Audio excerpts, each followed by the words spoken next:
Hey everyone, welcome to the That Level Podcast, episode 69. This episode, we will just be goofing off on talking about whatever comes to mind. In the meantime, make sure you stay to the end because we're going to have some bloopers.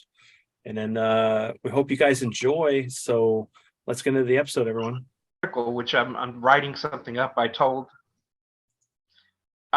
Vince about, where he talks about, I don't want to do this, but he signed on to do 3 Star Wars movies. Yeah. Wait a minute, that doesn't sync up. Before Last Jedi came out. Yeah. What? That was announced way back before Last Jedi came out. What? That he was going to do A trilogy of movies. Yeah. It was an but it was going to be an additional one to the one that he did. You know, it was a whole other series. It's supposed to take place in another part of the universe, and it was going to change how everything worked. It's still a series. And that's his point. He goes, I don't want to work on IPs. I want to work on art. I believe that writing and filming, directing is an art. And we lose our way when we get tied into this, trying to milk it for as much money as we can. Well, I think that's what you did. So, give it a break. I think you protest too much. I guess by that logic, is Schneider living Rian Johnson's best life? Because Schneider went out and just made his own zombie movie. He couldn't make a Star Wars movie, so he's going and making his own Star Wars. Yeah, that's exactly that's what he does. But he's stealing, whereas at least Johnson tries to come up with something new. Well, here's the thing, Don't get me started on Snyder, man. I had an argument today with a group of guys who were saying that he owns part of Warner Brothers, and he could sell Justice League to anybody he wanted if he just wants to. No. And I was like, I have to control my venom. I'm like, what universe do you live in? Is there a giant turd in the sky that you think is the sun, and it shits all over you, and you enjoy that warmth? What the is wrong with you? Excuse me, you'll have to edit that. I just wanted to holler at him, but you're texting in their little comments thing, and they'll sometimes comment back to you, but it was just ridiculous, what you hear from people. Well, hey, at least with the Rian Johnson's thing, he can go in and redo the title for Knives Out, so it makes it into a trilogy, like with the original Star Wars, because originally just Star Wars, not A New Hope. Yeah. And then what's the other thing? We had, and then the idea that studios are going out and intentionally making bad product and enjoying the fact that they cause all this problem for their audiences. Disney did it with She-Hulk, the guys who wrote it and the people, the showrunner and everything. We intended to do that. We intended to, what do they call that when you cause somebody to speak out against it? I can't remember. There's a word for it. But then Rain did it again in this article. He said, I knew that people were going to hate what I did. And he goes, as long as I have people coming up to me and saying, oh, that was really, really good. It was one of the best films I ever saw. And somebody else can come and go, that was a piece of shit. What did you do? I'm happy. I succeeded in what I meant to do. Okay, fine. To confuse all audiences of this franchise. Work on your own stuff. Stay away from our dreams. He and Michael Bay should be put on an island and only brought out to play when they have something original to work on. But stay like the hell Island away 2, from our childhood memories. Or what was it? Bad Boys 4. Yeah. Yeah. Don't touch Transformers. Don't touch Turtles. Don't touch Star Wars. Move on. Imagine the new they get Star Wars franchise. Yeah. Well, have y'all seen the preview for the new Transformers? Yes. It's supposed to be a sequel to Bumblebee, not to the original Bay movies. But Bumblebee is almost in none of the previews. It's all jazz. He shows up for that half a second in the trailer and fans out his doors or whatever. Yeah. That's about it. He's like Oh my comes in God, like stop. Iron Man because he's the hero of this franchise. Oh, this group that I was on today, they were talking about how that, what is her name? Ironheart, right? She Yeah. from, they were saying that she's supposed to replace Iron Man. I was like, no. Yeah. She's an actual character. She's not replacing Iron Man. And then they were like, one of the guys was like, I don't believe any of the stuff I'm hearing about Indiana Jones because I didn't believe any of it with Crystal Skull. the what was the Lord of the Rings show? The Rings, whatever. Rings of Power of Power. the Rings. Yeah. He was like, see, there was tons of rumors about that and none of it was true. And I was about to, I was like, okay, let me at the keyboard. And then two of the guys on the podcast with him turned on him and said, what the hell are you talking about? And then went through systematically. And then the guy backtracks and he goes, oh, well, you're right.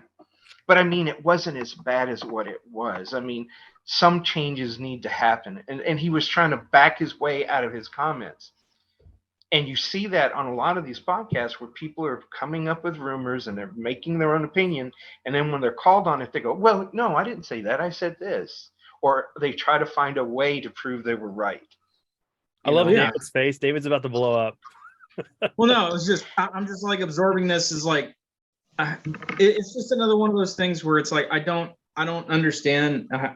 Yeah, okay, I get it. You want to make changes for modernizing a story or because you don't have the time necessary or all different kinds of reasons that you need to make adjustments. But the adjustments they made in Rings of Power made no sense at all.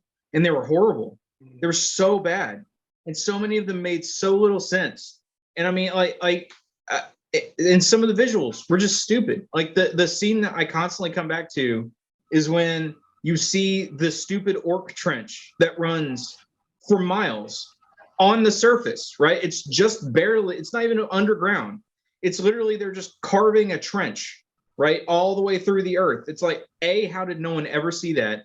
B, why are creatures that fear the daylight carving the earth right there where they can be exposed to it? And they're just, I guess they've got like a huge contingency of weavers somewhere in the background, just creating massive tarps constantly. So every time they make a few more feet, they can get the elves to run out there real quick and throw the tarps over the top so they can continue. It's like so much of that stuff. And like the reason why did they do that? Because Elf Boy needed an easy way to escape, right? That was it. That was the whole reason why they were digging at that level, was because Elf Boy needed to just be able to hop over the side and go running, right? He didn't need to, they didn't want him to fight his way through the tunnels. They didn't want him to have a Bilbo moment where he gets lost off in some of the tunnels and gets to hide and let the orcs, go and him escape that way. No, they needed to quickly get him out of there and get him to the next story beat as fast as possible. So possible. Well, yeah, shortcutting and convenience writing. They burrow at ground level, and it's stupid. It's just stupid. And like Galadriel, right? Where she first in the beginning, like, okay, where's her husband? And then you find out, oh yeah, he kind of exists, but he might be dead. I'm not sure. And she's just kind of is okay with that. So this whole time, her motivation has been because her brother died and got killed by Sauron's forces or whatever. She wanted revenge, yeah. But you kind of get the impression that she thinks that her husband was also killed by Sauron's forces. So she loves. But she's okay with that. So she's okay with her husband. He had a big life insurance policy. You never hear about him except for in that one episode, kind of in a very fleeting sense. And then all the rest of the time, she's losing her mind about her brother. It's this weird schizophrenic character.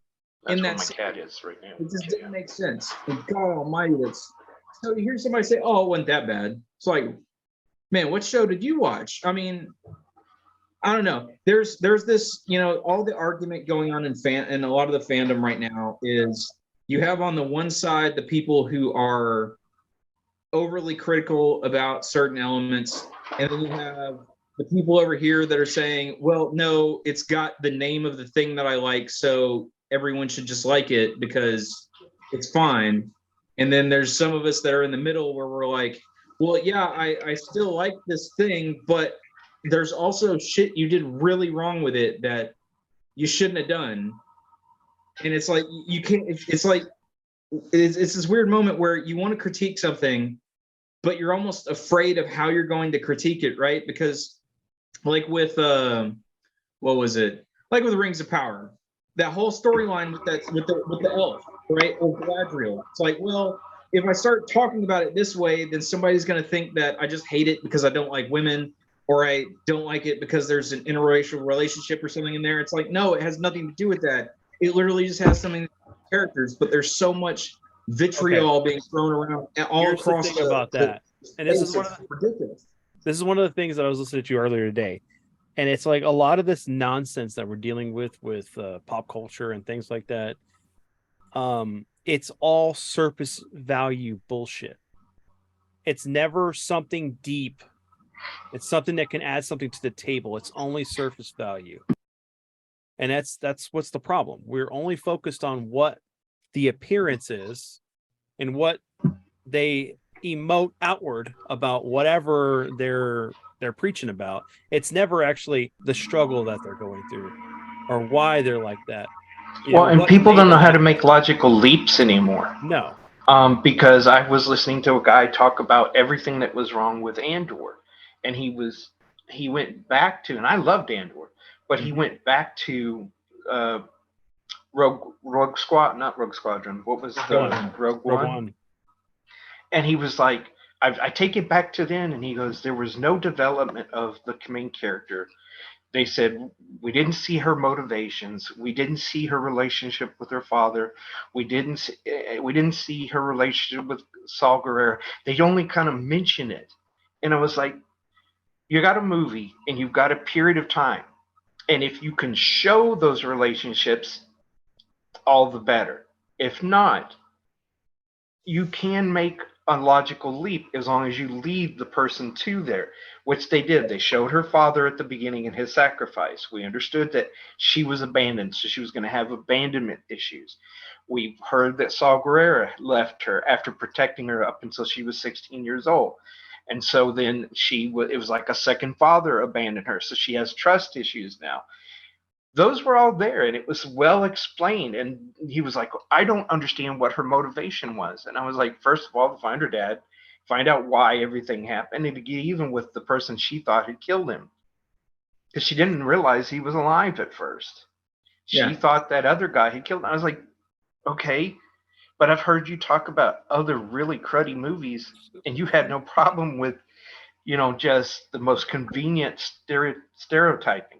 I was like, okay, it makes no sense.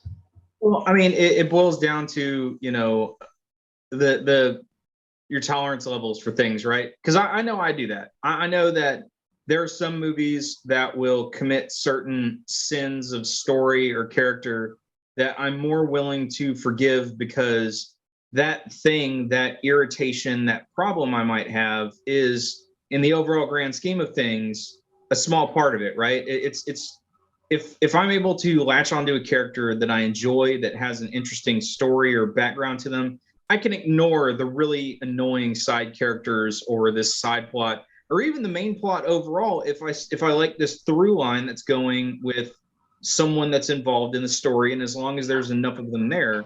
And it's like, but there are certain things that, if I try to walk into like a rom-com, I'm going to have a much shorter fuse, because it's not really a movie that I'm geared to. Or even sometimes there will be movies where I go into it, by every mark and measure, it should be something right up my alley that I enjoy, but the state of mind I'm in, the mood, whatever, I go into it, it doesn't, I'm feeling nitpicky for whatever reason, and I come out of it and I don't like it. And maybe sometime later I come back to it and I realize, hey, you know what? This is actually a pretty good movie. I just wasn't in the right mindset for it that last time I saw it. Right. Right. I'm like that too. For me, it's all about suspending your, disbelief. You just got to get into it. If it grabs me and pulls me in, I love a film that I am just pulled into, and all of a sudden it's over, and I'm like, wow, 2.5 hours gone. I want more. That's my favorite type of movie. When they take you out of that every 5 seconds in the film, and you're like, bad choice. Why the hell? What are you doing that for? You know, just the most simple and logic things that people would do are just gone. You know, Yeah, but I mean, and I'm but like, at the same I time, you can't go deal into a with horror that. movie, right? You go into a horror movie, and everyone makes horribly illogical decisions because that's just what some horror movies do, right? It's Yeah, like the person needs to go up into the attic, despite the fact that there's a trail of blood leading up there, and you can clearly see a knife at the top, and there's obviously the killer sitting up there. We know this. She knows this. Everyone knows this, but that person isn't the final girl, and so she has to go up those Yeah, stairs. the MacGuffin is up there. She Yeah. needs the MacGuffin, and the MacGuffin is her death. Speaking You of know, MacGuffin, I, speaking of I MacGuffin, you know, real quick, I didn't need to see The Exorcist to know that when I hear something thumping in my attic and I'm alone in the house, I'm not going up there. yeah, You know, I'm standing So- far away. That was, I I mean, just speaking of MacGuffin, real quick. So the kids have been watching back through Gumball, and I still one of my favorite episodes because I got the joke, like the actual overall joke, but the kids didn't. Was the MacGuffin episode? MacGuffin, yeah. Man, I love that so much. It was just, I'm sitting there, I'm watching it, and I'm thinking of because I didn't see what the title for the show, like for that episode was. The episode was, yeah. When it came down and it got to the end and they opened up the burger and it's like, oh, it's the MacGuffin. I just started laughing. I was like, it's great. And the kids were like, why is that so funny? And then I had to sit there and explain to them. I'm like, there's a literary concept that's called a MacGuffin, blah, blah, blah. You should blah. leave that alone. You should let them figure it out years later. 'Cause Yeah. when they watch it again, oh, I get it.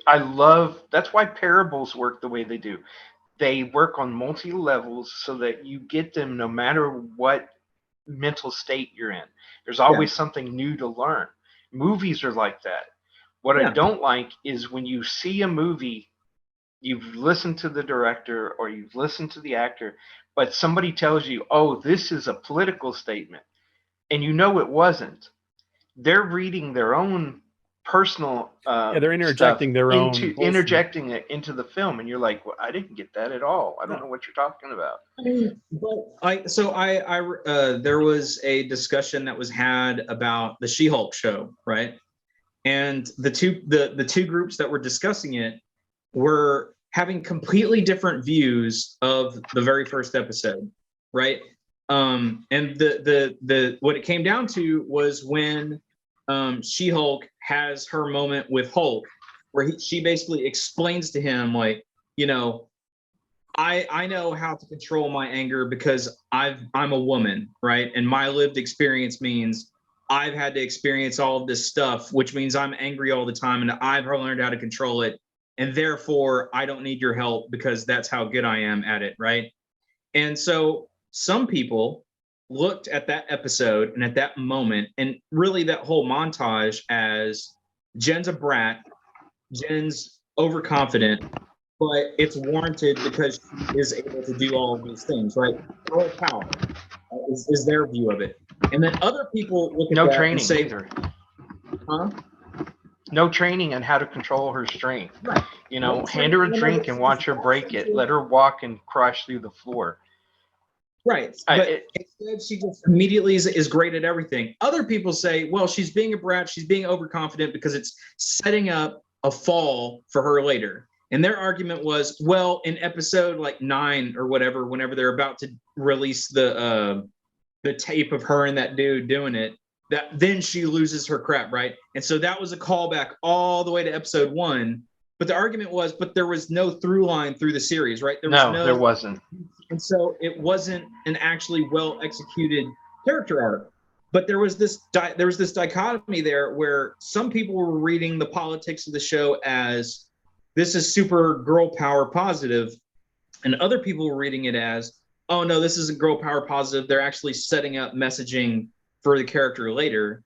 And it's like sometimes And it was actually both of those things. So yeah. Sometimes they're right. Yeah, but it's they're right in both senses, and it's like, and then it turns into a question of, well, how well is it executed? Like, how well was that message executed? And the problem that you run into when you get into these two sides that are fighting so hard against each other is The one side says, well, no, there was no character arc because there was no through story. And the other side says, no, there absolutely was. And neither one of them's really. And when these people say, well, then it wasn't very well executed, this side's like, no, I saw that the whole time. And it's that whole, well, you just didn't get it argument, right? And it's like, as much as we talk about things and I might rail on about how something I don't like, it's like everybody can like whatever. Everybody can go out and enjoy. Yeah, let your pocketbook express what you like. And then the studios should take a hint.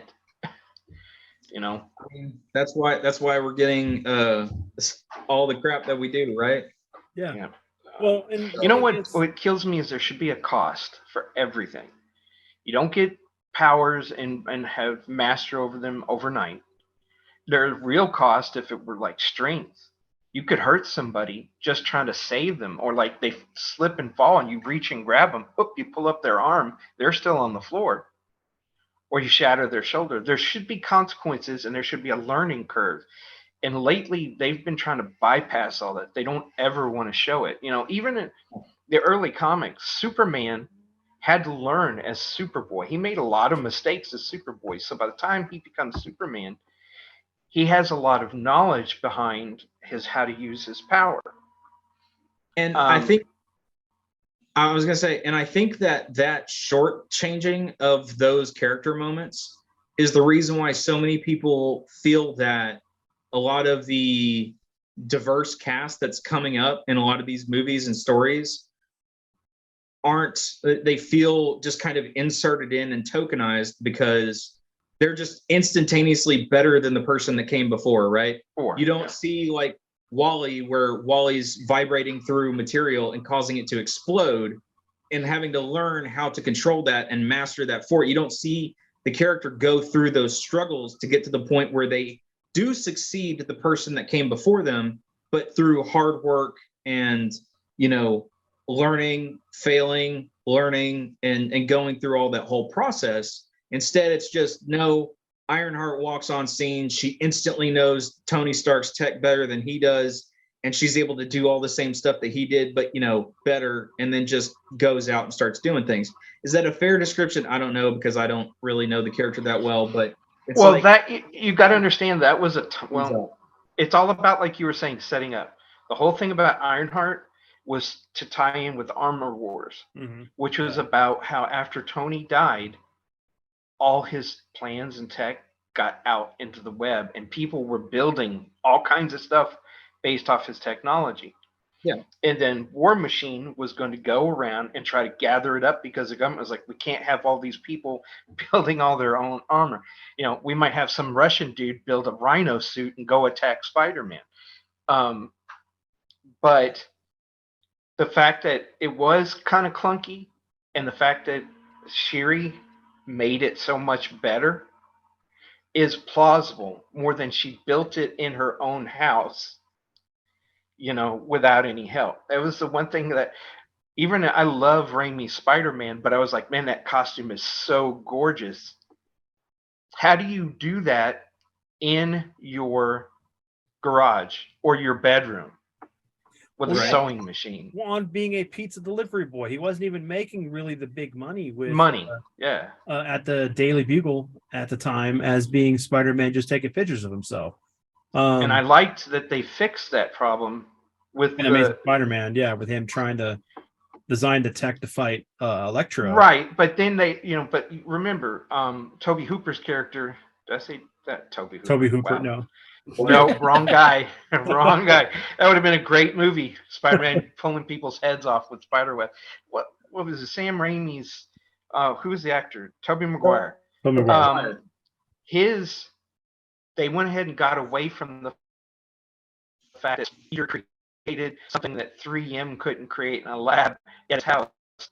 You're breaking up, Dad. They made them organic. We're burning up in re-entry. We completely Earth to Dad. Okay, can you hear me now? I'm Ralph to HQ. Are you all right?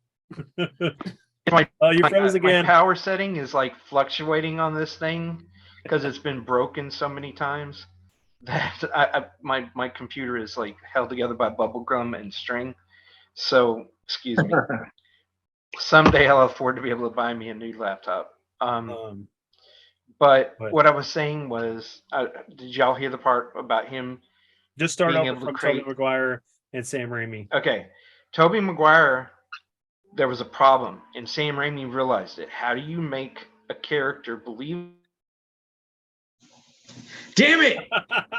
Believable with the tech, the web shooters, and that's why he went organic. I fixed the think I'm Okay, first off, what's weird is secret. that Stop dude, this talking whole about it. time while we're all talking, we hear, I don't know if Colin's hearing it too, but I hear the that's what I've been hearing, and it's been coming from you and David. I don't know why, but it Well, is- I'm hearing David break up, It but is on me, I creepy. can't tell. No, but me and Colin are hearing this creepy howling sound throughout this whole episode. I'm wondering who's watching what in the background. And I'm I'm like, not are watching we- anything. who's being haunted right now? Oh, it's probably somebody standing behind me. You're being stupid. Shut up. You're Yeah, embarrassing me. I have like to the guy live with standing you. in your painting there, Vince. I like Yeah, the guy there's right a before guy. the curve. The guy up here and No, on the other side there. There's a guy standing right there before the curve. Yeah, yeah. yeah. Well, as He's long as they waving stay at in the table. picture- as long as they stay at in the picture or upstairs in my attic, I'm fine. It's when they come mess with me when I'm cooking dinner in the kitchen. That's when I start having Yeah. a problem. And there's somebody sitting in that doorway. It's awesome. Yeah, there's actually Well, you know, someone- there's a yeah. tool on your phone that you can point at something and it will turn whatever it thinks it sees into an animated character. And Ember's always using it as she goes around and walks around, and like she'll put it against a wall, and all of a sudden some character will step out of the wall. One night she was in bed with Brock, and she was looking at it, so she turned to the bedroom door, and there was a girl standing in the doorway, and she was like, "What the hell?"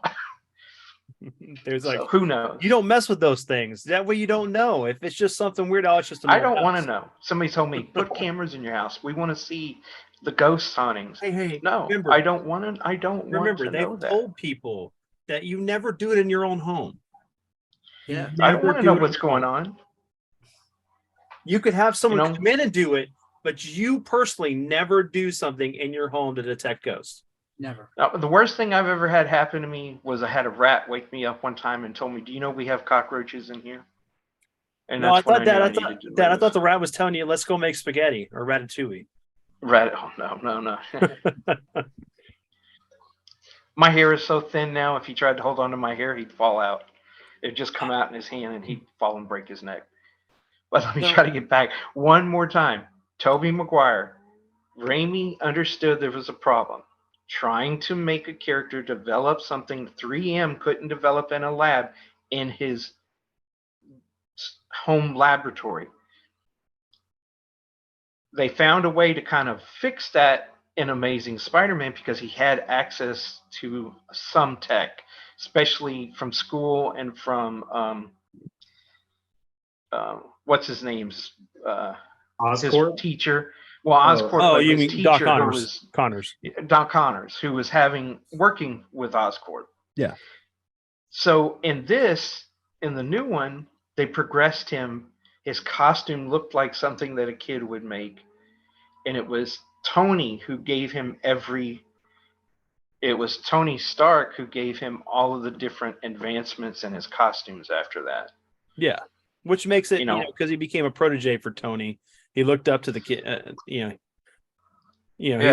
and so, yeah, but I mean, you can be a genius all you want, but unless you've got resources and access to material, you ain't building anything. or money, money's a big Well, thing, that's what I you know. mean by resources. Well, no, but you could have the resources and be able to do it on your own. You just have to have the time and know how to be able to do it. But one of the things that I wanted to bring up too, because we were talking about it, is Star Wars, the sequel trilogy is a prime example of the thing we were just talking about, and the fact that like there was no sacrifice for any of these characters. Going to the thing of what you're talking about, we don't have characters earning things or having to have mistakes and picking themselves up to become better and learning from those mistakes. Rey just walks through the whole thing like she's perfect. And then the only people who got sacrificed for it were Akbar, the original trilogy characters. Well, yeah, and that's because they were trying to get rid of them for franchising. I mean, for the toys and all that other stuff. Franchises. Well, it's not franchise. It's Merchandising. Yeah. Ryan Johnson still missed out on the best, like the one thing that could have saved that entire movie, which they did on How It Should Have Ended, right? Where you had the moment where, what the hell is that sound? I'm hearing it There now. it too. is. See, I told you. I'm gonna leave this There in it the is. episode. I'm gonna leave this in this whatever we're doing here. Does it sound like a whining? Yeah. That's my computer. Oh, okay. That's the Man, that the sucks. drive going. That's the drive going. "Eh." Because it sounds Okay. like it sounds like a ghost or this eerie wind coming through the window. Because it's like, what are y'all guys hearing? And then all of a sudden, my PC was like, "Oh, it's something with the hard drive." This thing is on its last legs. Clearly. The hell was I talking about? You were talking about How it the should have Thing that ended. Ryan He missed Johnson could have out done on- to save the So on How It Should Have Ended, right? They did it where instead of purple hair lady doing the Holdo faster than maneuver. light, the Holdo. That's right, Admiral Holdo or whatever her name was, doing the Holdo maneuver. Instead, making that there it goes again. It's like a plane coming down. It's because I'm like this. I'll see if you can hear it if I'm setting up right. Fine. So like in How It Should Have Ended, they had, instead of it being Holdo, they had it be Akbar, right? Have you seen that bit? No. If you No, haven't, I think I might have when it first came out. Just go watch it, How It Should Have Ended last Yeah, year. I love watching How It Should Have Ended or How It Should Have Gone and his other Yeah. little But so it's like the Akbar and he's superhero sitting stuff. there and he's like, "Do you know what this is? What? Do you know what this is? What are you talking? Do you know what this is? It's a trap." And then he launches into it. It's like, yes, that would have been perfect. Instantly I would have forgiven all the sins of the rest of that movie. Yeah, I I would would've- have been fine with it too. I would have been. Everything would have been Perfection. right in the universe that Admiral Akbar got to have the last laugh Merchandising. That's the word I was looking for. in the second movie. You know what's funny is they knew they made a mistake when their space horses didn't sell. Well, they didn't Because even they sell they space made horses. them. They made Did they- space horses. And Did they didn't make? sell. I mean, come on. That was space horses. No one expected space horses when they rolled the dice of what was going to no happen one in that movie. expects the Spanish Inquisition on space That's all horses. you needed was the Monty Python Inquisition on space horses. Okay. And So somebody out there in our audience needs to make this video for us where it's like they take that part of the movie and then what are they going to do? What are the rebels going to do? No one expects the Spanish Inquisition and it's a bunch of horses with them riding. I think The we Monty should get a Python. copy of it using Animation. Movie Maker and Microsoft and dub it ourselves, all four of us. And we can have friends come in and do different characters. And, we don't have to write a script. We'll just run with it and see where it takes us. Ad-lib the whole thing. There you go. Worked for Last Jedi. It worked for us when we used to watch Godzilla. Yeah. Our dubs were a hell of a lot better than some of the dubs we got. I mean, there's an entire industry that revolves around that, right? With riff tracks. Yeah, but Yeah, we but- were doing riff tracks way We were doing way that back then before when I they was like, existed. before I was Mystery Science 10. Theater 3000, Yep. we were doing that way back in the day. Too bad. we But I didn't was have thinking the do internet. something different than that where you're riffing on the thing. I mean, us actually doing the voices. Yeah. Do it like we're serious, but just change up and do it crazy. But say it in like how you think those characters would say it. Like, So we're gonna break through the blockade. No, hey, you know what? I'm hungry. Is there a Burger King around here? Let's go get us a Burger King. Oh, that sounds like a good idea. And then go to war. no. I have the technology to do that. It's like, all right, we have the ship up in space for us, so we can get out of here. Where the heck did she go? She was hungry. Load the gravity warping missiles. I just come up with a word to describe the missiles that defy gravity, or actually invent gravity where there should not be any gravity. She's gone plaid. But I think we had a purpose for this one. I think I threw us way off track on it. No, it's okay. I mean, this could just be the episode. Some of the news with Indiana Jones and Quantum Mania, and considering the fact that it's getting review bombed heavily, or at least See, Quantum Mania, I don't understand how come it's getting that, and it started with I'll be back. Rotten Tomatoes doing people who had not even seen the movie. And this is the critics. This is the critic side. no, I know, but critics have hated movies before that were financial successes. So I don't trust a critic for anything. But the critics also tend to just kind of lockstep have been enjoying every Marvel thing that's come out. It's been dwindling down. No, it was starting with what was the Eternals. They were bad mouthing that before it came out, because they were already calling it woke before we'd even seen like the second trailer. And that was kind of what was going on with Ant-Man and Quantumania. Before we'd actually got all the good trailers, they were already bad mouthing it. On other podcasts, they were already saying the things that we're now hearing mimicked by the critics. And remember, some critics actually are studio insiders. They work for a studio. Yeah. And, they write, bad reviews or good reviews based on who's paying them. Also, we have we have people who, what do they call that? Review bombing. Yeah. Especially if they've got a political agenda behind it. But the review bombing only hits the audience score, right? That at least it. No, it affects. Okay, there's two of them on Rotten Tomatoes now. There's the one where you have to verify that you saw the movie, and then there's the other one where you can just go on and do a review of it without ever having seen it. So there's an official critics section, which is your tomato meter, and then there's your audience score. Right? Yeah. So if you are published either through your own website or an actual publication or something like that, then you fall under the tomato meter and are a top critic or whatever. Everyone else falls into that other category. So like guys like Jeremy Johns or something like that on YouTube isn't going to come up on the tomato meter because he's not published. He's just on YouTube, right? It's not like it's going to fall into there.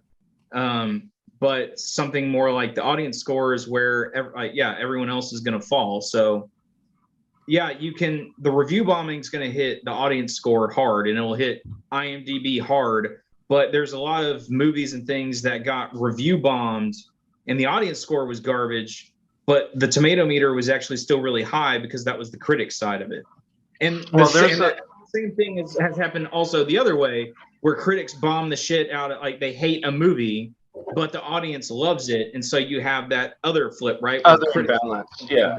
It just seems like, because I was reading an article today about how that they didn't fix anything like they promised, and people who actually go to other sites that have good tracking, you can see how the numbers are done and everything else, breaks it down more to female, child, male, and other things, whereas it's just those two little icons, and you really aren't sure where that data is coming from.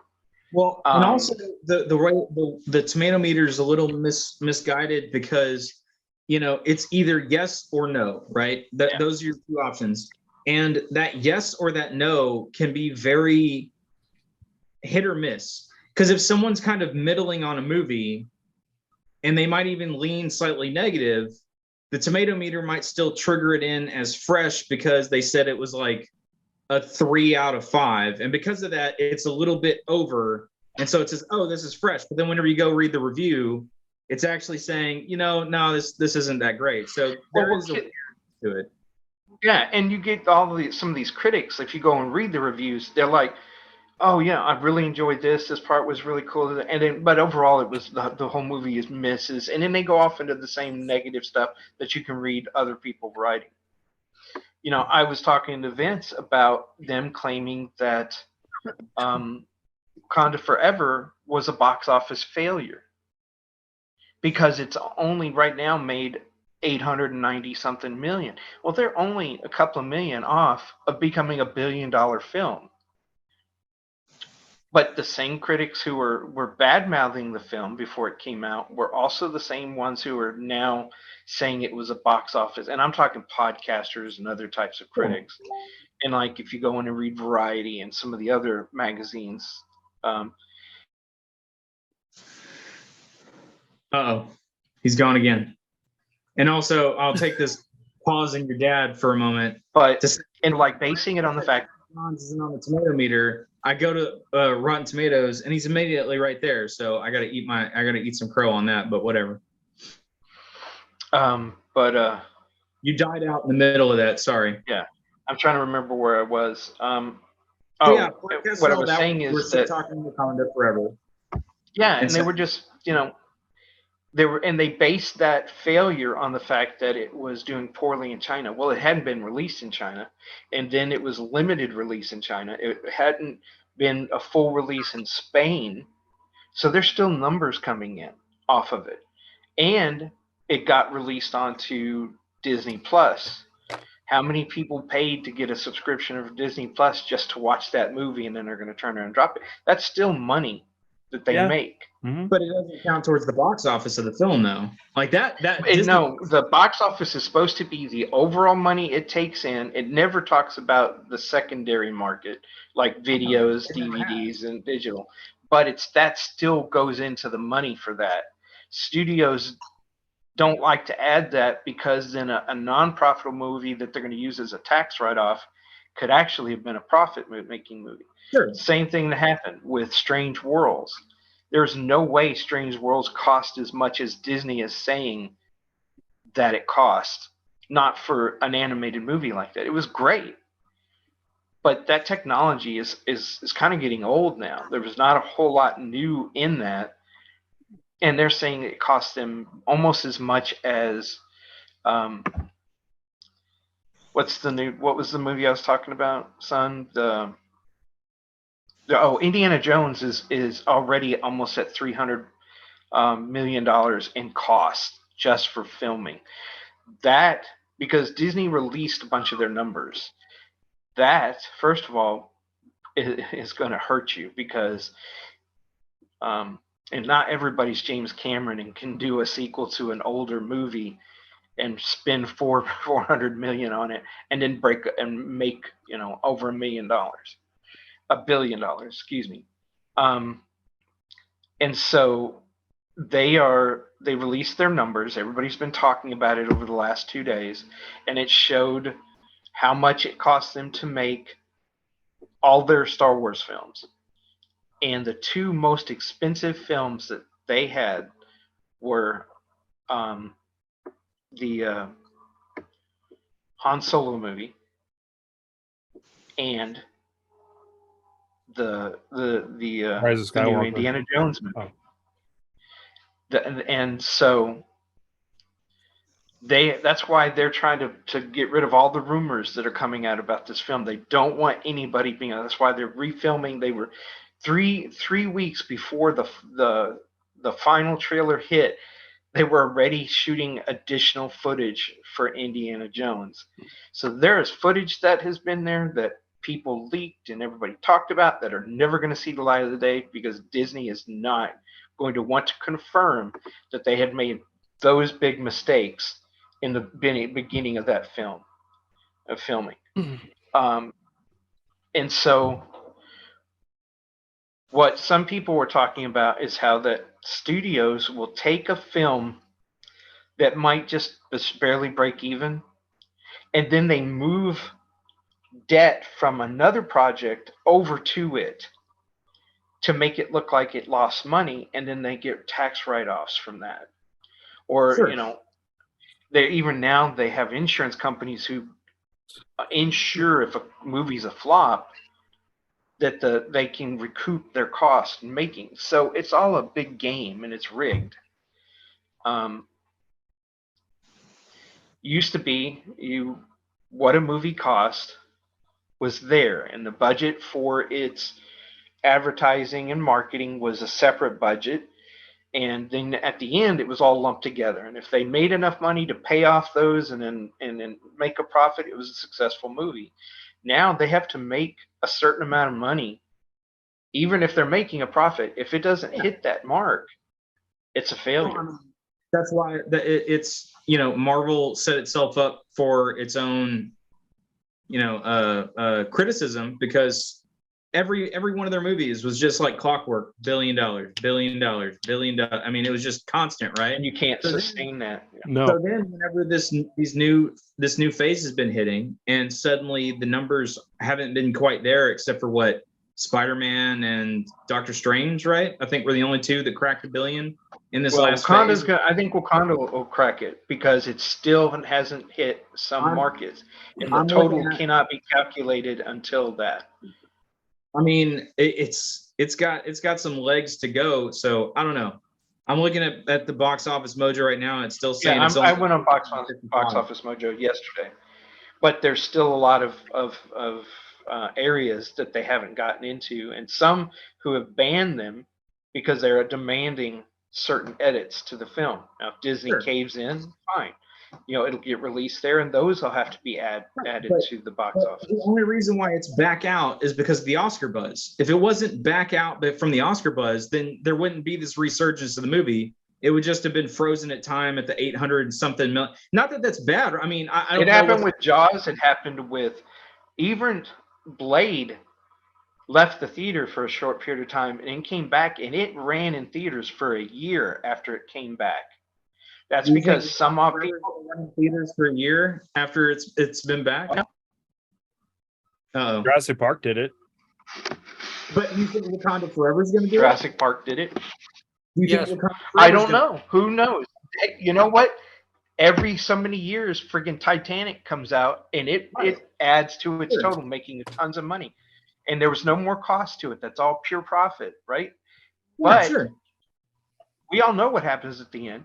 We know the damn ship sinks. People go Yeah. see it for the spectacle of it, and sometimes seeing it on the big screen. There's a draw. People sometimes Sure.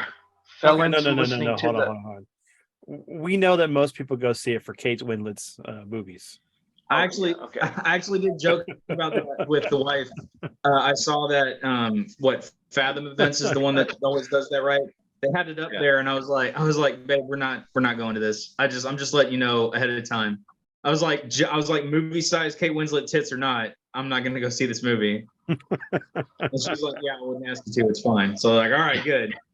I Trying got to get, trying to get my mind off of Kate Winslet's, boobies.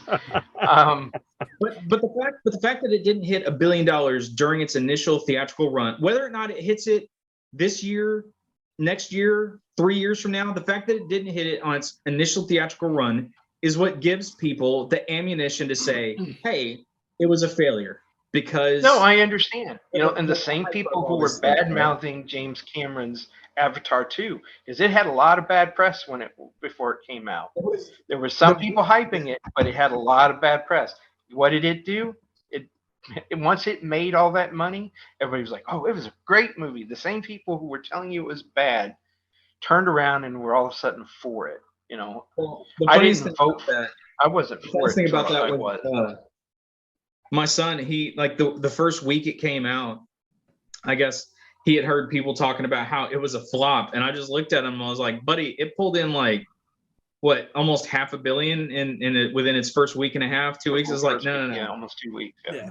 I was like, it's gonna be just fine. It has zero competition until like February. I mean, it's Well, got, and then go ahead. I'm sorry. no, I was gonna say it's got like a good 2 solid months of nothing running against it. Yeah. It's gonna make its money.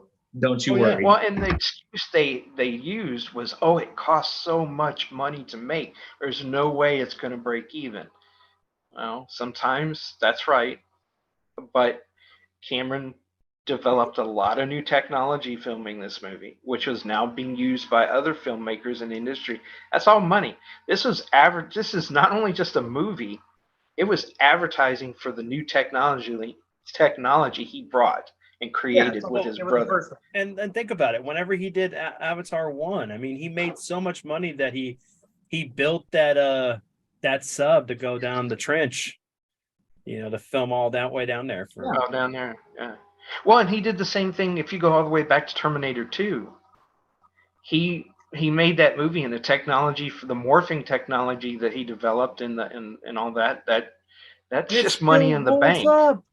It Yeah. still holds up. That movie holds up. That's the one thing that can be said about any of his movies.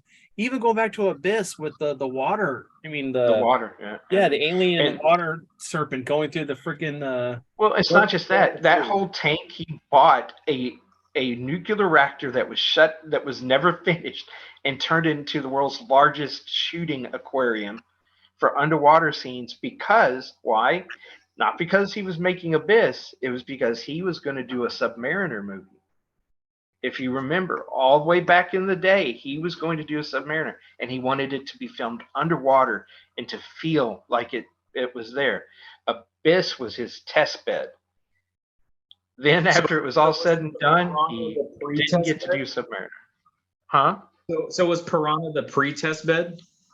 Piranha was something he did to finish a film for to make a film for you know who, and then he got fired toward the end of it. And amazingly, I liked Piranha too. I love the idea of flying piranhas. That's awesome. well, the fact that even with him doing the movie that broke him out, which is Terminator, he did a lot of guerrilla filming just because Really, he didn't have the money to do any of this stuff. So I love they loaded them into vans, and they went to places they didn't have permits to film, and had people run out and do their stuff, film it, and then get back in the vans and take off before the cops showed up to ask questions. That's real guerrilla filming. And then there was 2 scenes where he called Arnold at 3 a.m. to come out to shoot for some reshoots for that movie too. That man is dedicated to his craft. So Indiana Jones. I just Harlan Ellison. What now? I said so. You said Harlan Ellison. You got my attention. Harlan Ellison. Right. That's the controversy that came out a few years ago, where they were suing him over that stuff. Well, yeah, there was Harlan. I mean, Ellison wrote so much stuff. He sued quite a few people for plagiarism. But you could have an idea that is similar at the same time. We have it happen all the time where people are writing and working on a project simultaneously in 2 different parts of the world. So I think my favorite person who claims to have ownership over something is the lady that swears that she created, what is it, The Matrix and some other. Is it a lady? I thought it was a guy. It was a lady. Yeah, no, it's a lady.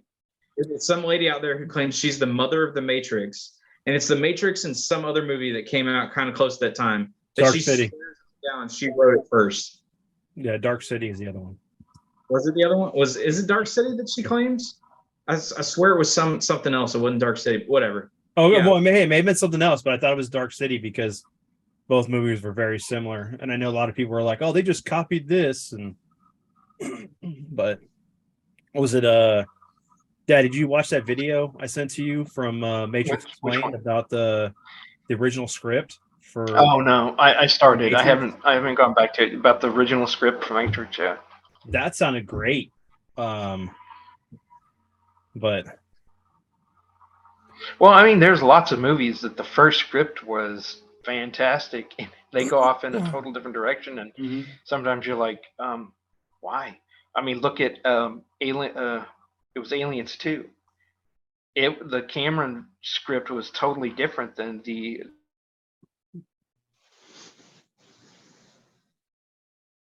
Oh, Freeze frame. freeze frame. Go to the satellite, and Bishop had a make. Did I do it again? Yeah. Son of a biscuit. You're farging ice hole.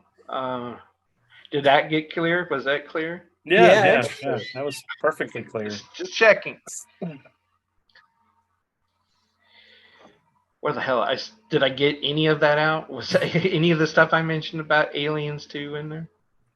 You started it that it was Aliens 2 was different than the Cameron The script. script was different than Cameron's, and it didn't. I don't know if it didn't even have Ripley in it. I don't if I don't remember right. No. I think that was it was 3 I'm talking about, because it was before they ended up with the whole Fiona, the prison planet, and all that Yeah. crap. It was Because Ripley even doesn't at show the up until the second- end. yeah. It was And the all script in around that one, instead of it Hudson being and- a smelting planet, it was a giant wooden planet with monks. But before that, it was the Sulaku disappears, and they end because of a fire. They end up in the shuttle, one of the escape pods, and they end up being picked up by a group who is there were 2 corporations that had control over everything in the Eastern Bloc and whatever that, and they get picked up by the enemy, who comes on board the ship, figures out what's going on, takes them, and one of their people gets infected by a facehugger hidden on the shuttle, which was what was probably where they got the idea for infecting. Ripley. It was originally going to go into Newt, then she was going to regurgitate it after they crashed, and it was going to climb into Ripley's mouth. Now I can see not a face hugger, but the baby being in Newt, it's got to be super tiny because she's small, and it's going to crawl over, climb into Ripley's mouth, and go down in her throat. Okay. And it was supposed Did to it have come out with a babies. top hat and a can going, "Hello, my honey"? Hello, my baby. But it had baby eggs on it, so that because it was a queen, she would be born with all of her Praetorian, or what are the guard predators, the servant ones. I mean, not predators, aliens. And then reading further back into the scripts, there's still a script that has it coming out of Hicks and going into Ripley, because it crashed in the environment. It was afraid, so it was looking for shelter. I was like, gosh, man, just have done the original. Bishop was kick ass in it. Hicks was in it. Newt was in it. Man, it was just, and they were on like a space station, and they had to go through different environments. There was even a scene that was straight out of Outland, where they're going through a hydroponic garden while people are shooting at them and it's bursting out into space. I was like, man, what a great throwback to a good remake of another movie, because Outland was nothing but High Noon in space. So sometimes what they originally have is superior to what we end up with, and it just amazes me, the decision process that's made. It goes, that's not good. You know what sounds good? This does. Let's kill off the little girl who everybody fell in love with in the second movie, and we're going to kill her and the hero that everybody loved. And we're going to, Bishop, well, he was already effed up by the end of the second one. But if you read Newt's Tale, which was the Dark Horse comic, they went ahead and borrowed some of that out of that original story.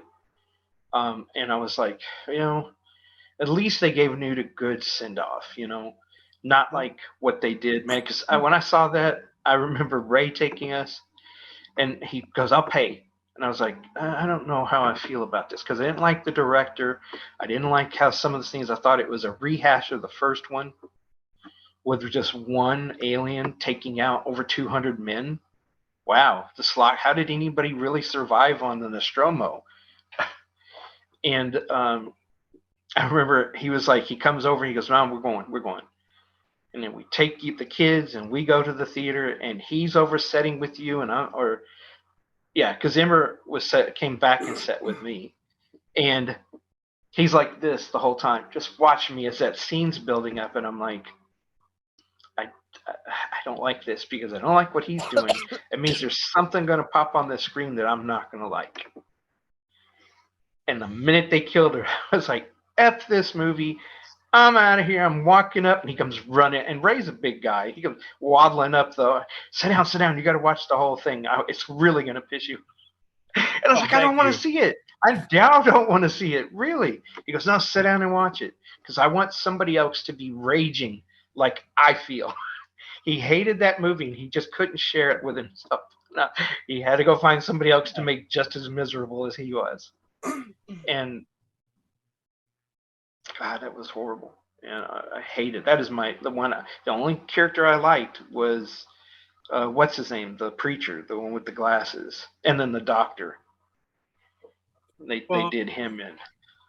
You know, the funny thing is that we did the same thing to you with was it Deep Blue Sea? Yeah, but y'all did Me it and because Jason. wanted to, Me and Jason. y'all were wanted like, to see what I would do when Samuel L. Samuel Jackson does his speech and roar, he's gone. I wear my emotions on my sleeve, and movies can really bring the worst out in me in the theater. You know, it's funny because that was the day you went on the date with Laura, and Jason was there, and my Jason was there. Yep, I remember. And we were like, yeah. Me and Jason were like, yeah, it's gonna be funny. Watch, so me and him were like, we're just watching you, just waiting for that scene to happen. And Well, it's just like when Ember worked at the theater, you got one free person to get in. So she got me in, and I went to go see Troy. I love the Odyssey, and I thought all the characters were going to be perfect. I was just loving it. Couldn't wait to see it. And then slowly I started getting angry and angrier because they took a 10-year war and made it into like a couple of months. You know, just everything about that movie was superficial. You know, they left the gods out. You know, they didn't really play up on Ulysses at all, being the guy who came up with the whole Trojan horse and everything else. And I came out of the theater and I flipped it off in the theater, and somebody's like, I was like, oh, I'm sorry. Walked out. I was walking past the thing, and I wasn't even going to talk to Ember because I didn't want to say anything. And so in AMC, I'm walking to my car, and she sees me, and she's in the booth, and she's like, Dad looks angry. She opens the door. She goes, did you like it? F that movie, man. I was really loud. And then I went on a tirade right there in the front of the theater about how bad it was and what was wrong. And there are people in line to go see it. And two of them was like, can we go see this? And my daughter was like, you got to go home. Shut up. You got people changing their movie tickets. You need to leave now. I'm going. You asked me. I gave you my opinion. That movie sucks. tonight at 10, Madman complains about a movie because he didn't like it. It made the box office numbers go down. I loved Brad Pitt. I thought, you know, having him as Achilles, you know, there were certain moments, but it was like, let's just throw out everything that's really important in that story. I mean, you can do that when you have sweaty Brad Pitt. Well, but I didn't go see sweaty Brad Pitt. Yeah, you know. That's why those movies make it. I really, you know, when I went and saw Titanic, there was a good mix of single guys, and you knew what they were there to see, and there was a bunch of single women, and you knew what they were going to see, and they weren't sitting together. So you know they didn't come in together. They were all there for different reasons. And you can probably people crying. I didn't know. And to kind of go back to what we were talking about earlier, we didn't need to see Jack's. What was his name? Was it Jack in it? Yeah. Jack. We didn't need to see Jack Skellington's origin. We knew he was poor from the beginning of the film. We knew that he was there. We didn't need to have any throughput about his history. It was all we knew he came there to look for scene. Christmas because he was curious about it, but ended up on It the was a time Titanic, travel. and he created all the mayhem that caused the sinking of that ship. And he was so tired of Kate Winslet at the end. He was like, "I'm not climbing up on that door with you. Sorry." Like, you got your own flotation devices. Give me the raft. I know. I've seen them. But, you know, I kind of liked his idea, what he was going to do with that. He was going to make a series of movies, and that was going to be the core movie. And then he was going to do a couple of other movies which revolved around other characters. He's going to Zemeckis it by creating other characters that we'd see their stories within the original film story. So you could milk Titanic for at least 2 more films. But So glad In that the end, he decided, I'm not going to do it. I'm going to move on to something else. Thank God. You don't want to see Titanic 2 and 3? I don't need that timeline in my life. Look, we've got the 2-headed shark, 3-headed shark, 4-headed shark, 5-headed shark. Now they're making a 7-headed shark. Sharknado. Sharknado had its own series. On that note, they killed off Rocky off screen, right? One guy that you really want to see how he ended up, right? So in the new Creed 3, Rocky's dead, and it happened off screen. They just talk about it. But Rambo, who we actually see tore up, shot up, blown up, stabbed, you name it, shot with an arrow, Shot 17 all this other stuff, I times. don't remember. Blown And up. he's sitting caught there on on fire. his friggin' porch on a rocking chair, dying, and you almost look like he takes his last breath. And you're gonna, in the next one, he's still alive, and he's healed. Yeah. And you're going to explain it because there was a scene that you shot for that movie originally that had Rambo riding a horse through his field. I don't understand. No, Well, The okay. logic. So Rocky exists in a boxing movie series starring Sylvester Stallone, and Rambo exists in a big dumb action movie series starring Sylvester Stallone. So and then hold on, and Michael B. Jordan exists in his movie franchise called Creed. right, Yes. Oh, I get that part. So what you're telling me is it's better Not the same to person. be in an action hero movie where you can live. That explains Last Action Hero. I Yes. get it now. No, I mean, big dumb action movies, they live forever. Everything else, you eventually have to die because that's the realism.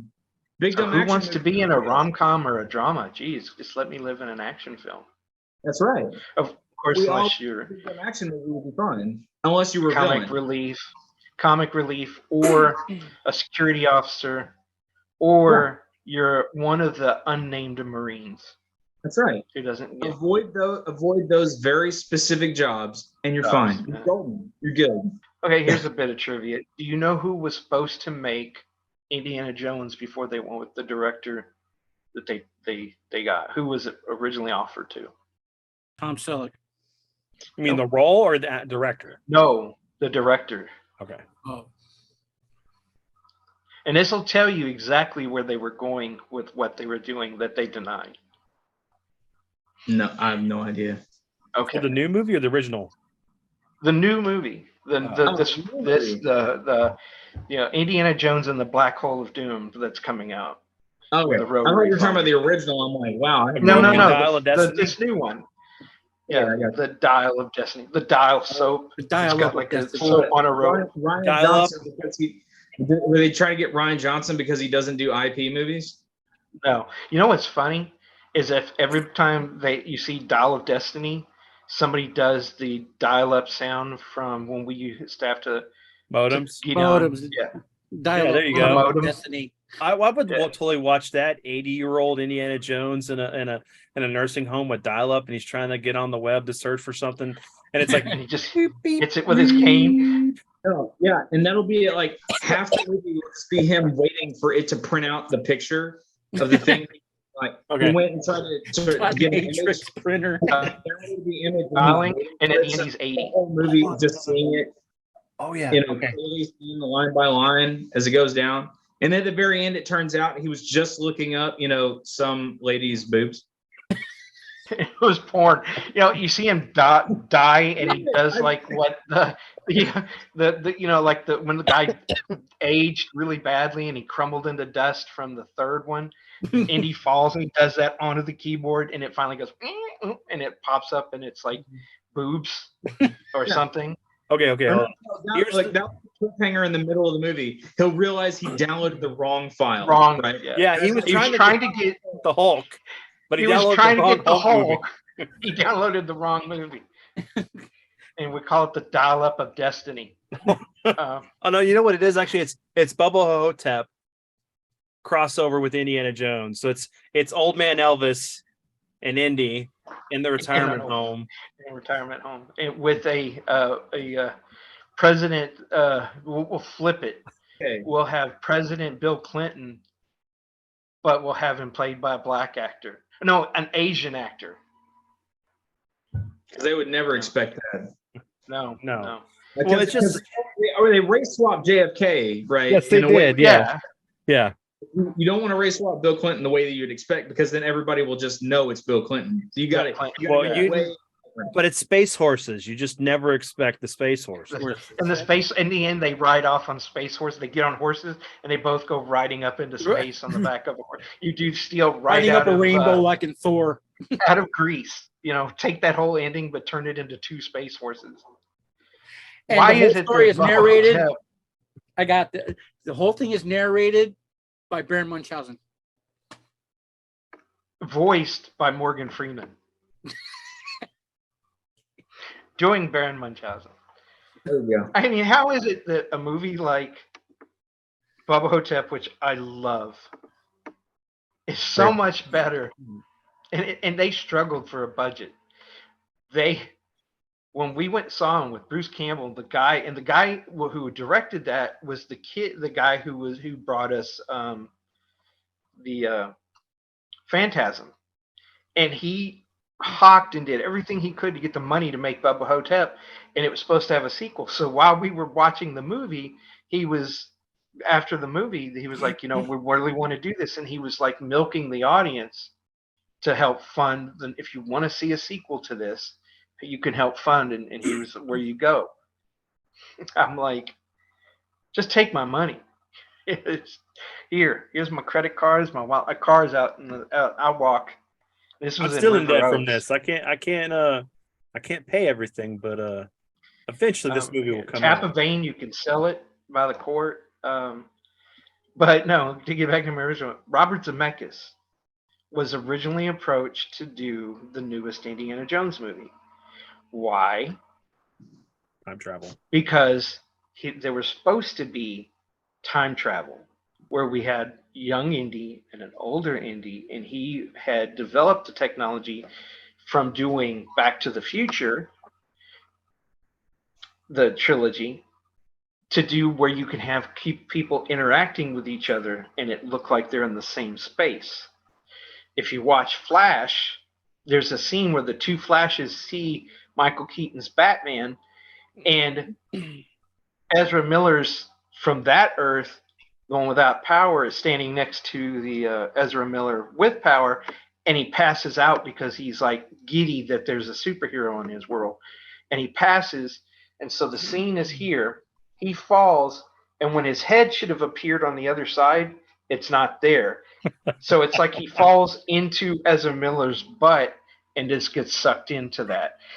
But Which they would have. that would never have happened if Zemeckis been working on that film, and that's why they wanted him to have on Indiana Jones. I love how I did that segue between. So all hold those. on. So you're telling me that Indy would have went back in time to make sure that his younger self No, he stops the took Nazis who are Marion going to the under the sea dance in high school, right? Yes, and that's where they have Mutt with his own mother. I mean, with somebody else. Wrong movie. But I mean, look, what was happening in the first movie? His mom had the hots for him. It was like watching a mellowed out porn. I actually think I saw a movie that was called Back Door to the Future, which had that same precedence, but he went back to the Woodstock to meet his parents and ends up becoming his own. Never mind.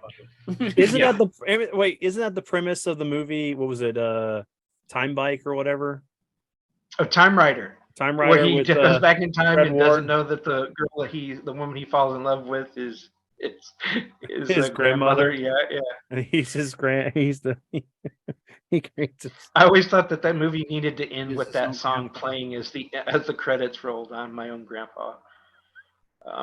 Well, it was couple decades too early. Yes. Yeah, well, I thought that song was pretty old back then, even then. But Tom Arnold did a good But- job with it. yeah, Tom Arnold did yeah. That movie was funny. Um, the but getting back to what I was saying, that leads me to believe that all the rumors that they lied about and said weren't true really was that Indy was going to chase Nazis into the past to try to stop them because the Nazis wanted to win World War II and kind of make the hot man in the high castle happen. He goes back. They stop the Nazis, but young Indy gets killed. He turns, looks at her. He starts to fade, which means everything that happened after that point, Mutt no longer existed. They got rid of Crystal Skull, which everyone hated. And then she walks over, picks up the whip and the hat, and she's going, well, I'll make sure I make everything happen right. Well, unless you can get a woman pregnant, and I don't think Marion's going to like you doing that, you ain't having Mutt. And you change everybody's life after that. How does she know hell, his adventures? That means his dad died by the Nazis. Yeah. Yeah. So now you're dinking with the Last Crusade, and then let's go in and since Temple of Doom happened actually before in Raiders of the Lost Ark, so that one's probably safe. That's the only one. Raiders so the is Nazis probably got safe. so you're telling me that the Nazis got the Grail and they got the Ark. Well, no, They because won. remember, we hadn't gone to war yet in Raiders of the Lost Ark. The Nazis, that was during if Indy's not there and she doesn't even know about it, how does she become friends with Sala? two different times. You're talking about a period but before that, and then one of the characters is actually a older version of one of the characters, a Nazi from the original movie. So I was like, that just adds credence to what y'all were saying. No, we never planned on that. I'm just glad that somebody said, no, you're stupid. Let's fix this. And you know who that was. I'm just glad that Kylo Ren is out there saving us from dinosaurs. That's all. Yeah. Yeah, That and was pretty shooting good. dinosaurs in the past. Yeah. It's Dino No Crisis, the movie. No That's right. ramifications from that, No butterfly effects. Don't care. None. Dumb sci-fi. Perfectly Hey, fine. whatsoever. Remember, some time travel. If you travel, it's meant to happen. So he's meant to go back to the past. Oh, to get out kill of here with dinosaurs. that stuff. What if his ship Man. is like the meteor? Yeah, it's the meteor that Well, wiped no, out the dinosaurs. ship landed. It didn't kill any dinosaurs. He did when he came out with his Well, gun. no. But if there's a big enough nuke Oh, okay. engine, So, yeah, I understand what you're saying, but he would have had to go around and shoot an awful lot of dinosaurs, and I want that gun, man, because that is a forever power source weapon. It's like the forever quill or bow that you just keep pulling the string, and magical arrows keep coming out. You never have to worry about running out of ammo. hey, D&D cartoon. There. That was the reference I was making. I just didn't know if anybody would catch it. I'm surprised. I'm curious I wonder if they will try to make more entertainment out of that property right after the movie, especially with all the Dungeons fun- and Dragons. I hope that movie's good. I really do. I hope it's good. It looks good. I'm just loving the monsters. Yeah. Except for that big fat red dragon. Hey, Chris Pine looks great. I mean, I love the fact he's a bard. He's a bard who's a thief. Right. He's 'Cause multi-class. a He's thief. he's multi-classing. And he's lawful evil because he's got some pretty evil intentions, but he's awful. He's good. I don't know. Yeah, he Can't might be be lawful lawful. good, or Either lawful or lawful neutral, right? One or the other. Neutral. yeah, he might be. Yeah. And come on, Michelle Rodriguez. I'll watch anything she's in. Yeah. Fair. I'm hoping that at some point towards the end of the movie, Dom shows up flying through time, Family. and you see his car come through a portal, and he just smashes into the villain, and he gets out, and he's like, "Family." And the Family's Quest will be part 2. Dungeons and Okay, Dragons part 2. so I heard that today that there's a possibility that Brian's going to come back for 10. So then they haven't said how they're going to do it, which would make sense because he needs to show up at this point, even though Paul Walker's passed. So I don't know how they're going to do it unless they're going to get their brothers back. It is son, and you use deep fake technology to. True. If you can make Harrison Ford look like he's in his 30s and 40s, you can make his brother look like him. Okay, which brings me to a topic I want to talk about. It's something I thought about when I was driving home today. We're starting topics right now. No, just one. Just one. All right. So you know how we were already at the point where we can recreate someone's voice and have them say whatever words. Uh-huh. We can do the same thing for their visual, appearance. So what stops a band who loses their singer to create new Make music a digital and singer? make a digital version of himself? I think some of that has to do with like they tried to mimic Freddie Mercury's voice, and they analyze it. Oh, he's giving away trade secrets. They're muting him. Yeah, they're Muted. muting him. You're still muted. You're muted, Dad. Mute it. Unmute yourself. How did I mute it? I was over here, and the button's over there. They muted you, Dad. They muted you. Right. Doing And the they tricks. went through and they looked at how he hit those notes, and it was because he was a mutant. The way his vocal cords were, he was hitting. It's almost like some of those Indian ones who do the wong, and they can do multiple sounds. He did that when he sung, and it would be hard to replicate it. We have a few people who can sound like him, but they can't hit the notes, all the notes he did. Well, So eventually you'd hear it. Well, and AI can only go so far, right? At a certain point, especially when it comes to like live performances, there are different inflections and things that they'll put to music that the AI is not thinking, right? It's just taking the information that it has and it's generating a thing based on the information it's given. And so it can only work within the confines of that information. So you're not going to get those like concert quality moments where they put just enough of a twist on how they did something or how they kind of add a little jazz to the song that makes it a little bit better and a little bit different, right? Different, yeah. I mean, they might be able to generate new like studio music, but going on tour, you're just going to be listening to the album. Yeah. No. I understand that for tour, but as far as being able to create new music in general I mean, but it also boils down to who owns the likeness to that person, right? Is it Correct. the studio? And there's three companies going around buying the likenesses of old actors and singers and politicians and everything. That is scary. Why are you buying licensing and voice? They're buying audio of them. Like The only reason you would do that would be to replicate them, and own the representation. It'd be like cloning. I still want. So there was a book that I read a long while back, but it was a fun little book. I don't know if I've talked about it on the podcast before, but it's called The List by Conrath, I think was the author's name. And the concept of it is a person gets murdered, and they have a number tattooed on the base of their foot. And the detective who's looking into this finds that crazy because he also has a tattoo of a number on the base of his foot.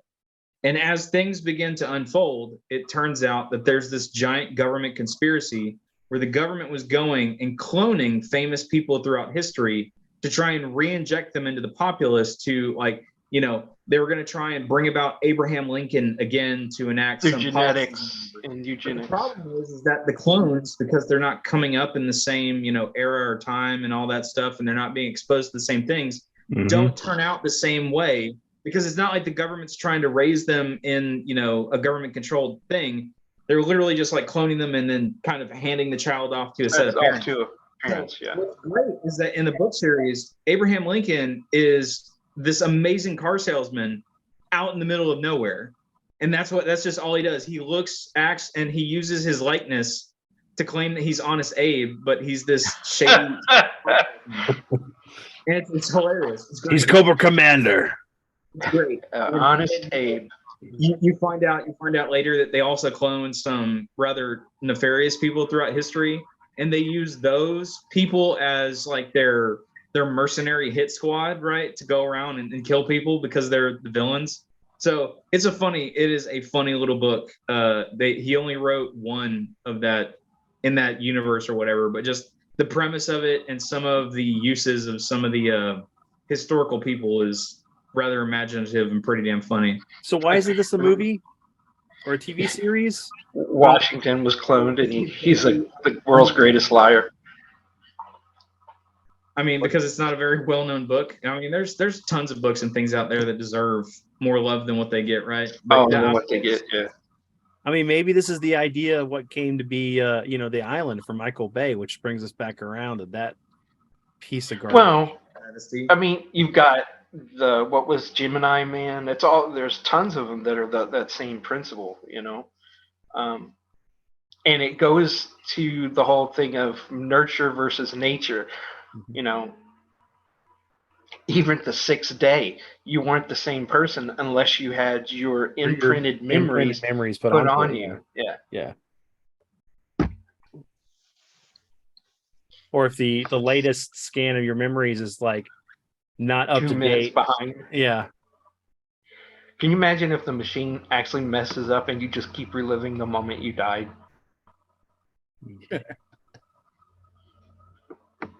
Give me a second, guys. It's like the end of Groundhog Day. Yeah. Oh man. Oh man, I was just about to get excited because I went and I looked up that book, and it did that. Amazon has that whole thing where it's like, oh hey, here's the book. It's book 1 of this particular series, and I was like, oh, did he write more? And not exactly. It's book 1, but he never finished anything else. Well, no, it is a book. There's 3 books in the series, but reading the descriptions of the others, they don't really have anything to do with each other. Like, it's not about cloning. One of them is about some scientists that apparently find something that has to do with the beast of the sea from Revelation.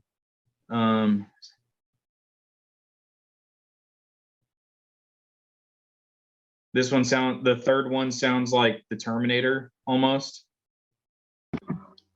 Yeah, so each one of them have nothing to do with each other, which is fine. But just all of a sudden, like, oh man, is there good clone people goodness? No. Oh, the well. Yeah. This goes back into the whole topic of things that we want to talk about probably in the next episode. And since we're going to be in the live episode, I think next. Yes, this is 69. This is 69, which is this is supposed to be the best episode ever. And this was hilarious. So we had some funny moments in this episode.